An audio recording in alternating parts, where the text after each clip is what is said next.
Investment in securities are subject to market risk. Please carry out your due diligence and read all the related documents carefully before investing. Channel को subscribe करना ना भूलें और हमारे ताज़ा video सबसे पहले देखने के लिए बेल आइकन को दबाएं।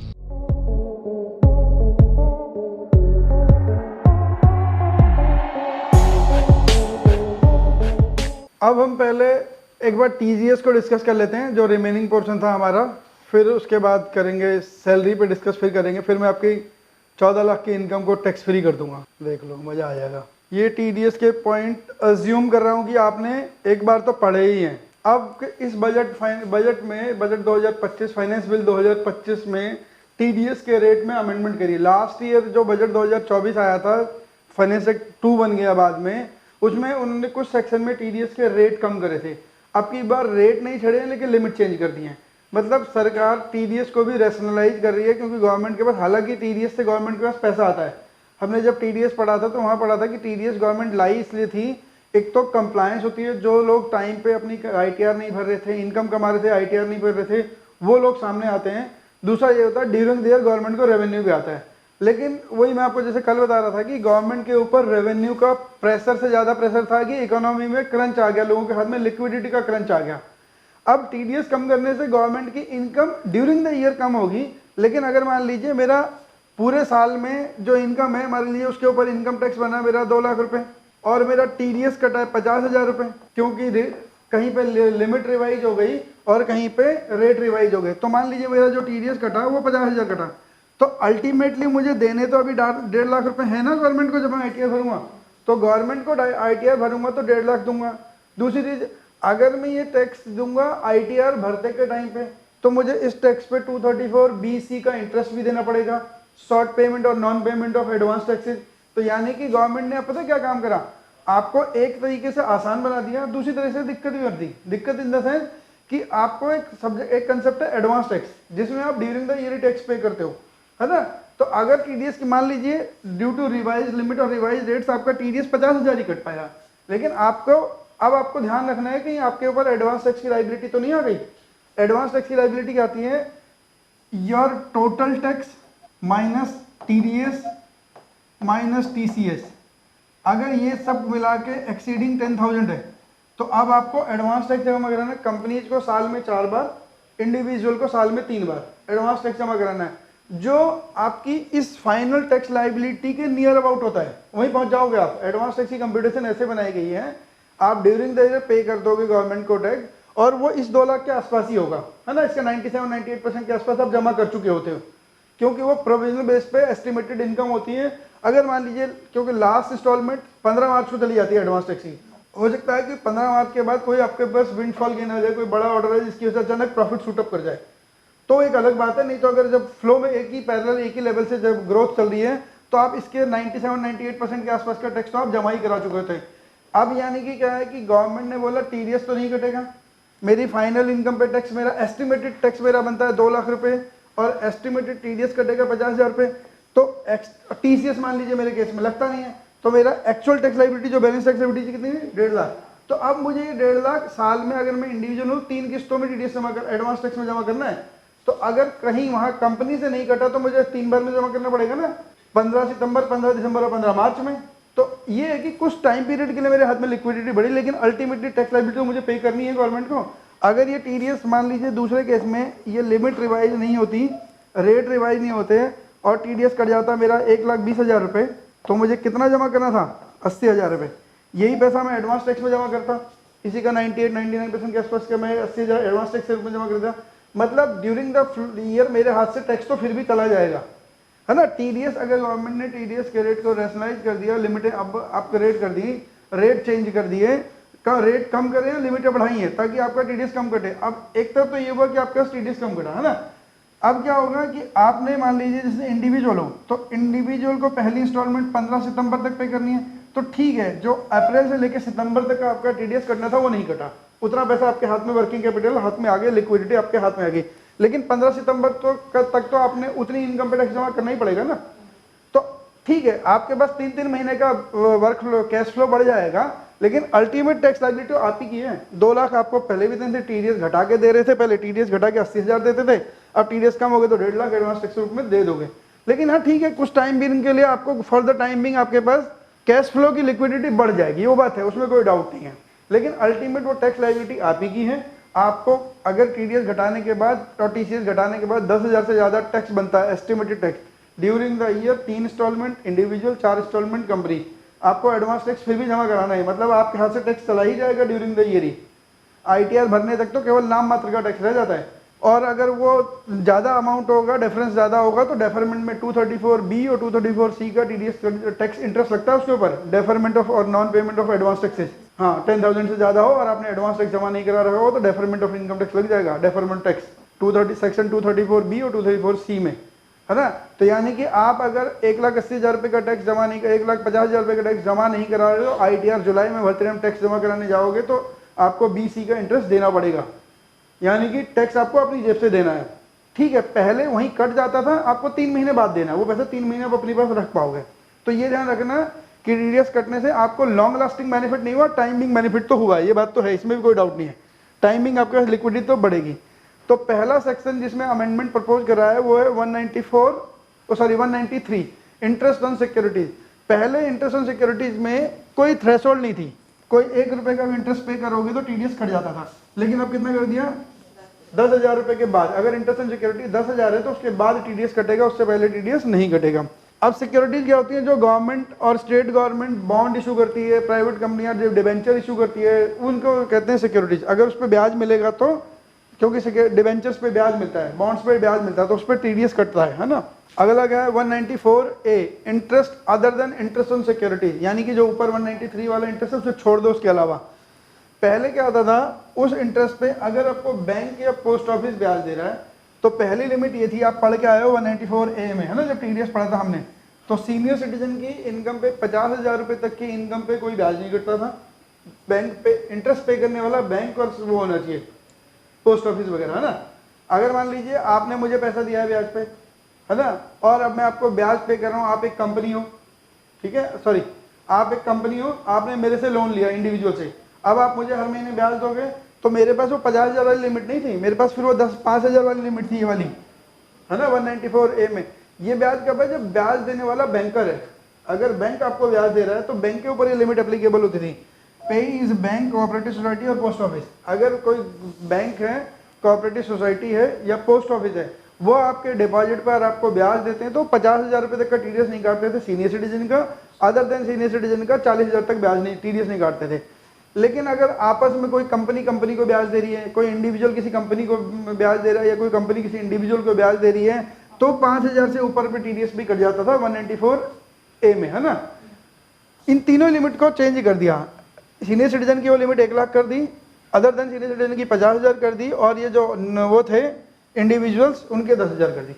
यानी कि अगर कोई कंपनी, प्राइवेट लिमिटेड कंपनी, कोई बिजनेस हाउस, बेशक वो इंडिविजुअल बिजनेस हाउस है लेकिन उसके ऊपर टीडीएस के प्रोविजन एप्लीकेबल हैं, वो किसी से पैसा बोरोड करता है अदर देन बैंक, वहाँ पे 194A में पढ़ के आए हैं। अगर आपने लोन बैंक से ले रखा है, शेड्यूल्ड बैंक से, तो आपको ब्याज पे टीडीएस नहीं काटना है।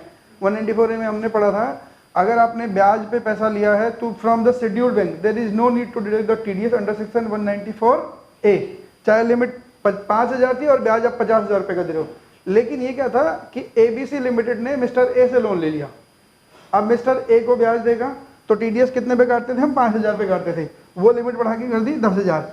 अगर बैंक आपको, पोस्ट ऑफिस और कोऑपरेटिव सोसाइटी आपको ब्याज देनी है और आप सीनियर सिटीजन हो तो 1 लाख तक वो आपका टीडीएस नहीं काटेंगे। अगर आप सीनियर सिटीजन नहीं हो तो 50,000 तक आपका टीडीएस नहीं काटेंगे। ये अमेंडमेंट आया 194A में। रेट 10% ही है, अभी भी पहले 10 था, अभी भी 10 है, रेट में कोई चेंज नहीं हुआ इस बजट में। 194 dividend for an individual share holder. जब आप किसी इंडिविजुअल शेयर होल्डर को डिविडेंड देते हो तो डिविडेंड पे पहले लिमिट थी 5,000, अब वो कर दी उन्होंने 10,000। 10,000 रुपये तक के डिविडेंड पे टीडीएस आपका नहीं कटेगा, है ना। आपको डिविडेंड की शायद कहानी पता होगी कि पहले जो था डिविडेंड इनकम एग्जम्प्ट होती थी, डिविडेंड की इनकम एग्जम्प्ट होती थी, लेकिन FIIs के प्रेशर में आके गवर्नमेंट ने डिविडेंड इनकम को टैक्सेबल बना दिया। क्यों? क्योंकि डिविडेंड की इनकम वहाँ पे एग्जम्प्ट होती थी, इंडिया में एग्जम्प्ट होती थी, और कंपनी उस पर DDT काट के देती थी, डिविडेंड डिस्ट्रीब्यूशन टैक्स काटने के बाद उन्हें पैसा देती थी। मतलब आपका अगर 100 रुपये का डिविडेंड बना है तो इसमें से DDT कट जाएगा, बैलेंस अमाउंट मिल जाएगा। मान लीजिए 20 रुपये का DDT कटा तो आपको कितना मिला डिविडेंड आपके हाथ में, ₹80 का। अब ये जो फॉरेन FIIs हैं, फॉरेन इंस्टीट्यूशनल इन्वेस्टर हैं, तो उनको क्या, उनके पास कितने पैसे पहुंचे? ₹80। इंडिया में तो इनकम एग्जम्प्ट है, लेकिन जो जहाँ के वो नेशनल है उनको तो अपनी इनकम में वहाँ ITR में इनकम डालनी पड़ेगी ना। इस इनकम के उस पर भी टैक्स लग जाता था ₹80 पे भी वहाँ पे जाके। तो अब इस पे वहाँ तक मान लीजिए वहाँ ₹10 का 10% का भी टैक्स रेट मान लो तो ₹8 और कट गए। तो वो क्या कह रहे थे, ₹100 का जो डिविडेंड है इफेक्टिवली हमारे हाथ में कितना आया? 72 है। तो इस पे DTAA भी काम नहीं करता। DTAA क्या है?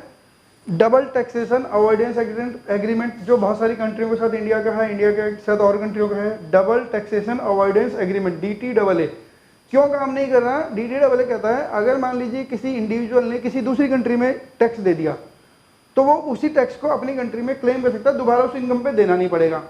ये जो ₹20 काटे हैं, क्या ये इंडिविजुअल ने दिए टैक्स? ये तो कंपनी ने दिया। तो जब ये कंपनी ने डिविडेंड पे टैक्स दिया तो इस इंडिविजुअल को जिससे ₹80 मिला उसके इस ₹20 का DTAA का बेनिफिट मिलेगा?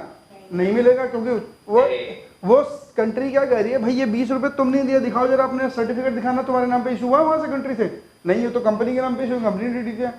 तो अब इसको क्या हुआ, इसका ₹28 का टैक्स लग गया। FIIs के हाथ में 2 जगह टैक्स लग गया ना एक इनकम पे। यहाँ पे पहले ही DTT कट के मिला और वहाँ पे उसकी कंट्री में जाके फिर टैक्स लग गया। तो वो कहते हैं हम यहाँ क्यों आए इन्वेस्ट करने। फिर गवर्नमेंट ने क्या करा, एक तो रीजन ये था, दूसरा क्या था, जब डिविडेंड को टैक्सेबल बनाया तो लोग अपनी इनकम नहीं दिखा रहे थे। फिर उसने TDS को भी डाल दिया उसके अंदर कि भाई TDS दिखा दो। अब डिविडेंड टैक्सेबल है क्योंकि डिविडेंड पहले ECS के थ्रू नहीं आते थे, चेक वगैरह आते थे। 2-2, 4-4 हज़ार, 5-5 हज़ार रुपये के जिनके डिविडेंड रहे वो से खाई जा रहे थे, अपनी इनकम में दिखाई नहीं रहे थे। तो फिर उसके बाद 194 में TDS में इंक्लूड कर दिया इसे। TDS की लिमिट थी पहले 5,000 रुपये की, अब कितने की लिमिट है? अब 10,000 रुपये की प्रपोज कर दी। और वैसे भी जब कंपनियां डिविडेंड बांटती हैं तो गवर्नमेंट की रेगुलेशन ही ऐसी है कि डिविडेंड को AIS में इन्फॉर्म ही करना है कंपनी को। अब वो TDS अगर हटा भी देना तो भी गवर्नमेंट को पता लग जाए आपने इनकम TDS की इनकम कमाई है, क्योंकि वो AIS में तो रिपोर्ट हो ही जाती है। गवर्नमेंट ने क्या करा है, कंप्लायंस पे जोर दिया है। अब ना AIS जानते हो ना, एनुअल इनकम स्टेटमेंट, जो इनकम टैक्स पोर्टल में ऑटोमेटिक जनरेट हो, आप जहां भी ट्रांजैक्शन कर रहे हो, पेन बेस्ड ट्रांजैक्शन, आपके पेन से जितनी भी ट्रांजैक्शन लिंक हैं वो AIS में अपडेट हो रही है, अगर वो इनकम नेचर की है तो, है ना। किसी किसी केस में आपके खर्चे भी वहाँ अपडेट हो रहे हैं AIS से। तो आपकी इन्फॉर्मेशन वहाँ एक साथ पर्कुलेट होती जा रही है, जो चीज़ें आपके साथ पैन कार्ड से लिंक है। तो अब आप वैसे भी इनकम छपा नहीं पाओगे। तो डिविडेंड की इनकम इसलिए इनकम इसीलिए गवर्नमेंट ने इन रेट को रिवाइज करा, लिमिट को रिवाइज करा कि आप अपनी लास्ट रिटर्न में तो भरोगे ना, हमें तो पता है ही। तो 5,000 की लिमिट 10,000 कर दी। 194 के in case of income in respect of unit of mutual fund, अगर आपको म्यूचुअल फंड की उसके कोई इनकम होती है तो वो लिमिट भी 5,000 से बढ़ा के 10,000 रुपये कर दी है। 194 भी लॉटरी, क्रॉसवर्ड पजल एटसेट्रा। अगर देखो पहले क्या होता था, हर लॉटरी या क्रॉसवर्ड पजल जीतने पे वो लगता था, मतलब सॉरी पूरी अगर आपने 10,000 रुपये की जीती है तो 10,000 रुपये लगता था। अब सिंगल मान लीजिए आपने क्या करा, एक लॉटरी टिकट आप में 5,000 रुपये कमाए, एक में आपने 7,000 रुपये कमाए, कितने हो गए? 12,000। तो अब 12 एक्सीडिंग 10,000 हो गया इन एग्रीगेट ऑफ ये 12,000 हो गए तो 12,000 रुपये TDS कट जाएगा। लेकिन यहाँ पे देखो 5,000 TDS नहीं कटेगा, 7,000 TDS नहीं कटेगा। क्या इन एग्रीगेट ये 10,000 से ज़्यादा है? एग्रीगेट है, इंडिविजुअली ज़्यादा है नहीं। तो इंडिविजुअल देखा सिंगल ट्रांजेक्शन है तो ना इस पे TDS कटेगा ना इस पे कटेगा। रिवाइज रेट में, रिवाइज बजट में यहाँ पे दोनों कितने हो गए? 12। तो एग्रीगेट होते ही 10 से ऊपर हो गए TDS कट जा रहा था। लेकिन यहाँ पे कह रहा है सिंगल ट्रांजेक्शन ना इस पे TDS कटेगा नहीं। हाँ, अगर अगली लॉटरी आपको 15,000 की लग गई तो अब कट जाएगा। तो इस एग्रीगेट का मतलब और सिंगल ट्रांजेक्शन का मतलब ये है। 194B 194B भी वही हॉर्स रेस जीतने वाली बात थी, हॉर्स रेस में भी यही कहानी है। 194D insurance commission. Insurance commission 15,000 रुपये पे TDS कटता था, ठीक है, 5% का, वो अब 2 कर दिया था पिछले जो जुलाई 2024 में जाके उन्होंने 2 कर दिया था। तो अब वो लिमिट कितनी कर गई? 15,000 की लिमिट कर दी 20,000 रुपये। ये इंश्योरेंस कमीशन टू इंडिविजुअल है ना, तो इसकी लिमिट कर दी है 20,000 रुपये। 20,000 तक आपका TDS नहीं कटेगा। 194G income by way of commission of, जो लोग जैसे आप तो लॉटरी की टिकट खरीदे हो, लॉटरी टिकट खरीदते, लॉटरी जीत गए तो आपका इनाम आ जाएगा, ठीक है, उस पर TDS कट जाएगा। अब जो लोग लॉटरी की टिकट बेचते हैं ना, उनको कमीशन मिलता है कि जो कंपनियां लॉटरी टिकट चला रही हैं वो खुद को ही बेचती हैं, उनके एजेंट है बीच में ना मार्केट में जो टिकट बेचते हैं, दिल्ली में तो लॉटरी टिकट नहीं चलती, लेकिन जिन स्टेटों में लॉटरी टिकट चलती है तो वहाँ लॉटरी की टिकट बेचने वाले एजेंट है, जितनी वो टिकट बेचते हैं उनका कमीशन मिलता है। तो वो कमीशन 194G में था, तो वो इनकम भी 15,000 से बढ़ा के 20,000 कर दी for the purpose of deducting TDS. TDS deduct करने के लिए आपको 15,000 पे नहीं काटना है, 20,000 पे काटना है। 194H कमीशन और ब्रोकरेज 15,000 से लिमिट बढ़ा के 20,000 कर दी। रेट पिछली बारी कम कर दिया था, रेट पिछली बारी 5% से 2% कर दिया था। ये 10% से कम होता 2% पे आया 194H का कमीशन। पहले 10% कटा था, फिर 5 करा, अब 2 कर दिया, है ना। लिमिट भी बढ़ा दी अब तो यहाँ पे। और रेंट 194I ये ट्रिकी है, ये हमने वैसे पिछली क्लास में डिस्कस किया था, लेकिन ये ट्रिकी है थोड़ा सा। यहाँ लिखा था 2,40,000 2,40,000 during the year, 2,40,000 during the year, लेकिन अब उन्होंने क्या कर दिया 50,000 पर मंथ और part of the month, part of a month. मतलब अगर आपका किराया 55,000 रुपये पर मंथ है तो आपको टीडीएस काटना है। आपका किराया 40,000 रुपये पर मंथ आपको टीडीएस नहीं काटना, 45,000 रुपये पर मंथ आपको टीडीएस नहीं काटना। क्लियर है। अगर आपका किराया 50,000 रुपये पर मंथ से ज्यादा हो गया तो आपको टीडीएस काटना पड़ जाएगा। तो 6 लाख इक्वल टू 6 लाख नहीं है वो, है ना। आपने मार्च के महीने में प्रॉपर्टी किराए पे ली जिसका किराया है 65,000 रुपये। अब क्या इस फाइनेंशियल ईयर में 6 लाख होंगे इसके? ये रेंट पे प्रॉपर्टी नहीं है हमने मार्च। अब अगर मैं इसकी बात करूं तो मार्च 26 होगा। ये मार्च 26 में आपने एक ऑफिस किराए पे लिया जिसका किराया दिया 65,000 रुपये। क्या टीडीएस कटेगा इस पे?